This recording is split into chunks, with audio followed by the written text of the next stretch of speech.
ये जो आप देख रहे हैं सामने, देखो फीडर टेबल की चेन को निकाल दिया गया है और केन कैरियर की भी चेन को निकाल दिया गया है।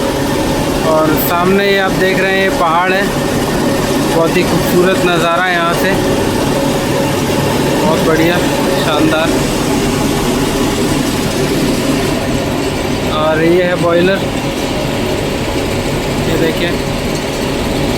और एक चीज़ और मैं आपको दिखाना चाहता हूँ, ये देखिए, ये जो गन्ने काटने वाली लेबर है ये सब वापस अपने घर जा रही है। ये देखिए इधर और इधर भी, ये सब अपने घर वापस जा रहे हैं। दोस्तों सब कुछ बंद हो चुका है।